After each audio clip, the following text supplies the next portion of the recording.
C'est sous un crachin quasi breton que Pascal Vaudet a coupé la ligne d'arrivée de la Bouvet-Guyane le 6 mars 2012.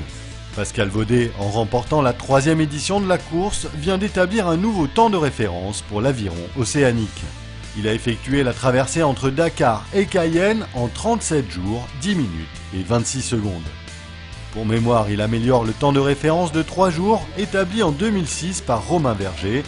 En effet, le premier vainqueur de la course avait traversé en 40 jours, 3 heures et 45 minutes. Pascal Vaudet, le grand vainqueur du Bouvet-Guyane. Applaudissez bien fort Pascal! En passant la ligne, j'ai pas pensé à quelque chose de particulier. Non, j'étais tellement ému de voir mes copains qui se sont levés tôt cette nuit pour mettre les bateaux à l'eau malgré la mer qui n'était pas très clémente, qui sont venus pour m'accueillir. Donc non, j'ai pas eu de pensée particulière. J'étais simplement très heureux de voir mes amis, ma famille avec moi, ma mère.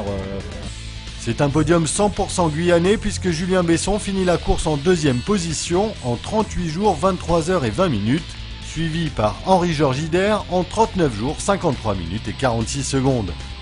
Un écart de seulement 1 heure et 33 minutes sépare les deux hommes. Julien et Henri-Georges étaient au coude à coude depuis quelques jours. Ils ont franchi la ligne d'arrivée au lever du jour à Cayenne le 8 mars dernier. Il m'a fait souffler. Ouais, mais lâche rien, toi. Tu as eu peur, T'es hein. le seul à rien lâcher, hein.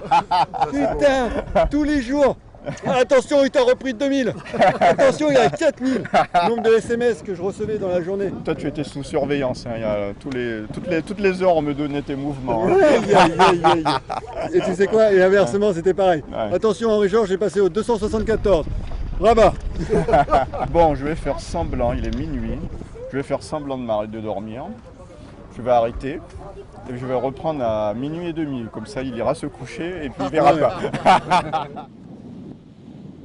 Mais moi, c'est vraiment ce qui m'a embêté, vraiment, c'est de ne pas avoir pu faire la course vraiment à côté de Pascal, quoi. Ah, j'enrageais de le voir partir.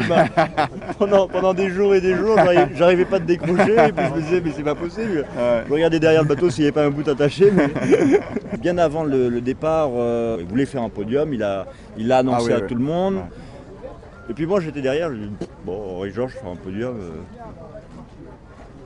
Et puis deuxième, dès le départ, deuxième derrière Jean-Jacques, j'ai dit waouh, Henri-Georges, il est fort hein, quand même.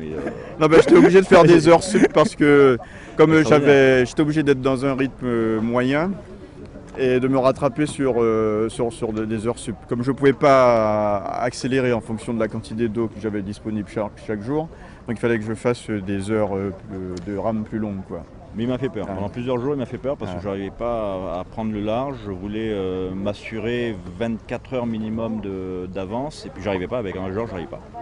Jusqu'à son problème d'eau où il est parti complètement sud. J'ai pas compris.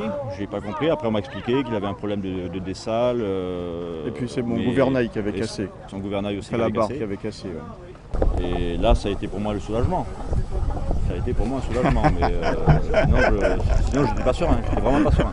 Faut accepter, c'est la culture guyanaise. Hein.